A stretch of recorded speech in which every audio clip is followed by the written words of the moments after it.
Megyn Kelly on nii piinlik ja ausalt öeldes mul on praegu lihtsalt tema pärast nii piinlik, sest me kõik oleme näinud seda tema uut veidrat kinnisideed islami ja Iisraeli vastasuse suhtes ja me oleme näinud kõiki neid klippe. Me vaatame neid kohe, kuidas ta muudab oma arvamust, teeb sõna otseses mõttes 360-kraadise pöörde ilma ühegi hea põhjuseta, lihtsalt lootuses muutuda aina olulisemaks. Aga see viimane intervjuu, mille ta tegi Sean Ryaniga, oli põhimõtteliselt lihtsalt üks suur katastroof, kus ta üritas tõestada, kui oluline ta on. Pöördus maga poole ja ütles kõik need inetud asjad Iisraeli kohta, nimetas neid pedofiilideks ja tõestas, et ta tõesti tahab, et noor Z-generatsioon oleks temast vaimustuses. Ta tegi seda kõike.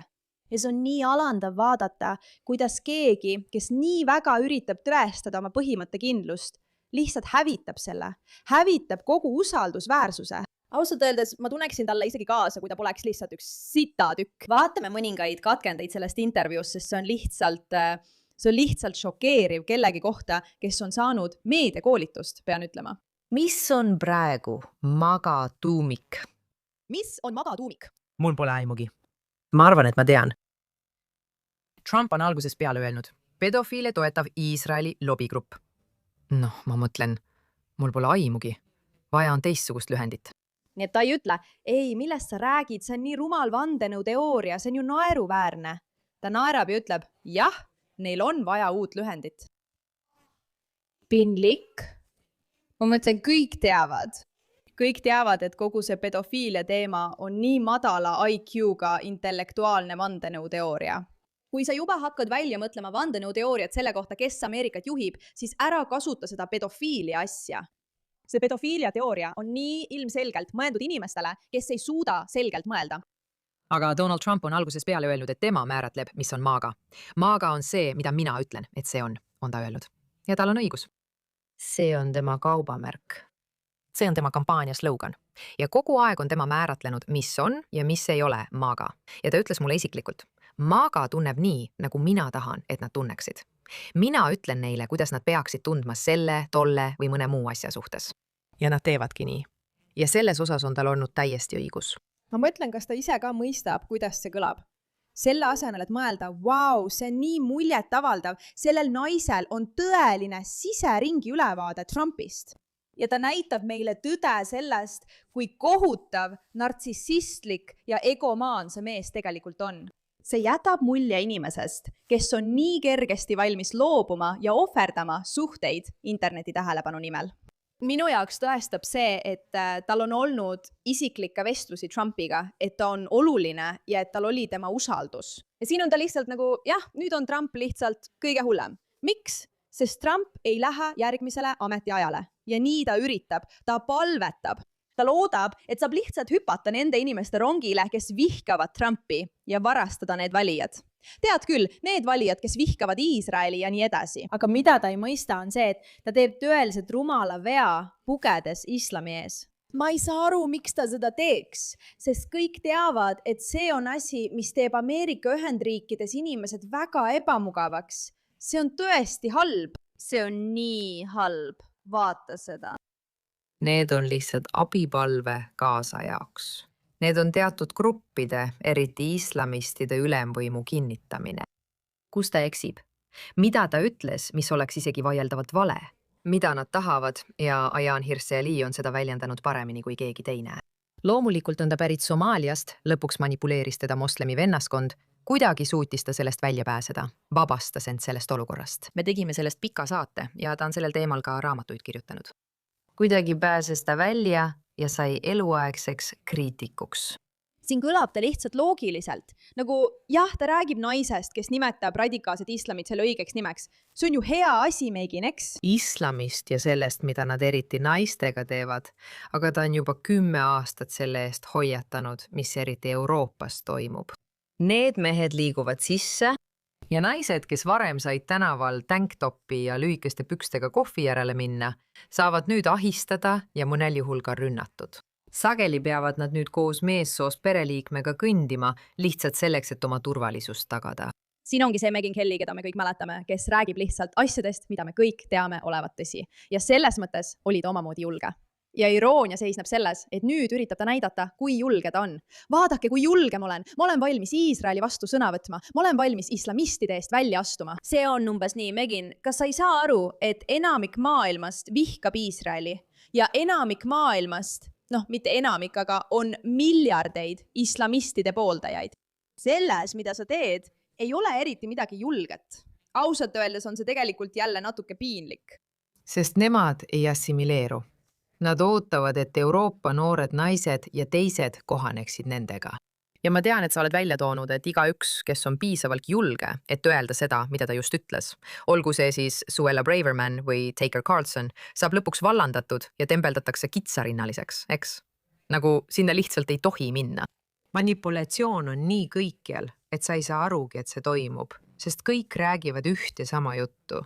Ja siis tundubki, et jah, nii me kõik mõtlemegi.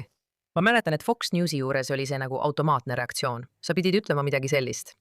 Iisraeliga on meil väga eriline suhe. Nad on meie kõige tähtsam liitlane Lähis-Idas. Ja aeg-ajalt ma ikka meenutasin endale küsida, miks? Miks ikkagi? Et keegi seletaks mulle seda? Jah. Ja pärast seda vajus see teema alati kuidagi ära, et miks ikkagi. See oli alati seotud Araabia riikide demoniseerimisega. Tead küll, me pidime neid vihkama, sest tegu on moslemiriikidega. Me pidime Iisraeli armastama, sest nad on justkui meiega koos. Juudi kristlikkus, tead küll, narratiivis. Ei.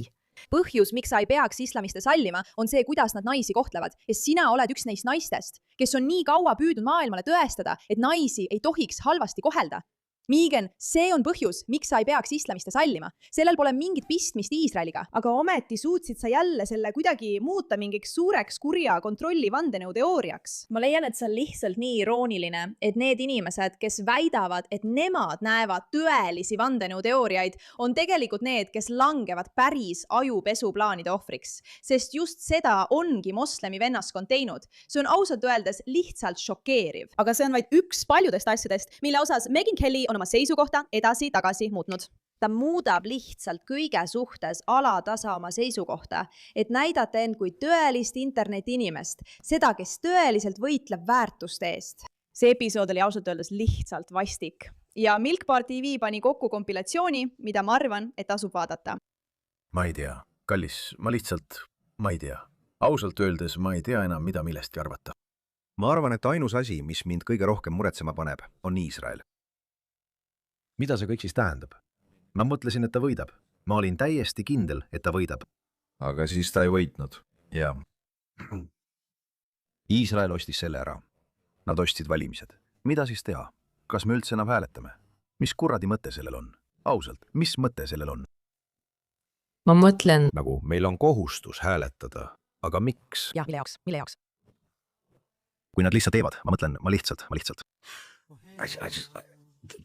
Ma tunnen end lihtsalt kinni jäänuna. Ma mõtlen, nad ostavad meie valimisi ja see on lihtsalt, kuidas me sellest jamast välja saame? Miks? Kas see on peaaegu läbi? On kogu kuradi maailm läbi? Ma lihtsalt ei saa aru, kas nad tõesti ei mõista, kui piinlikult see nad kõlama paneb, et nad tõesti usuvad, et see pisike Iisrael, mis on Lähis-Idas, juhib Ameerikat. Kas nad tõesti ei saa aru, kui rumalalt see nad kõlama paneb? Ja nende kinnisidee selle teemaga on väsitav. See on väsitav. Ta istub siin ja mõtleb, et vau, mu elu on tõesti raske, sest Iisrael juhib kõike. Miks sa ei räägi kõigest muust, mis päevakorras on? Sest see lihtsalt ei ole tegelikkus. Kanadat ärritada, Euroopat vihastada. Aasia vihkab meid. Lähis-Ida vihkab meid. Ei, sa ei ajanud Kanadat vihaseks ja sa ei ajanud Euroopat vihaseks.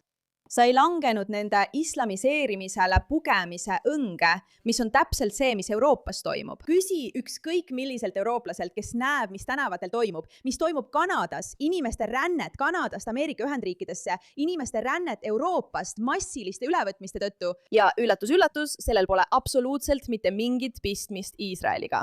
Aga siin sa jätad mulje, nagu oleksid just Iisraeli pärast need riigid vihaseks ajanud. Ei. Nendel riikidel on kohutavad poliitikad ja nad meelitavad valijaskonda, kes on kinnisideeks võtnud Iisraeli kui keskpunkti, et sa ei keskenduks sellele, mis tegelikult toimub. Ausalt öeldes on see lihtsalt piinlik. Võib-olla on meil mõned liitlased Lõuna-Ameerikas ja Iisraelis. Kui me nad peatame, siis, ma mõtlen, me oleme ikkagi juba läbi. Pahad. nii et nad kõik töötavad tehisintellekti kallal ja Hiina võib meist ees olla või mitte. nii et ta on juba öelnud, et see, kes võidab Iiri tehisintellekti võidujooksu, saavutab ülemaailmse domineerimise, eks? asi on selles, kui sa mõtled inimestele, kes tegelikult toetavad Ameerikat, siis sa mõtled lootusele, sa mõtled ehitamisele. Sa ei mõtle inimestele, kes lihtsalt nutavad mingis vandenõuteooria võtmes, et kõik laguneb koost, kõik on nii halb, me ei saa midagi teha, me juba kaotame. Keskendudes ainult ühele neist teemadest, mis toimub Kanadas, mis toimub Euroopas, miks on Hiina seal, kus ta on, miks me oleme lasknud neil kõiki neid erinevaid asju teha. Kui sa lõpetaksid keskendumise sellele obsessiivsele, veidrale, kultuslikule asjale, kus kõik keerleb alati selle i-tähe ümber.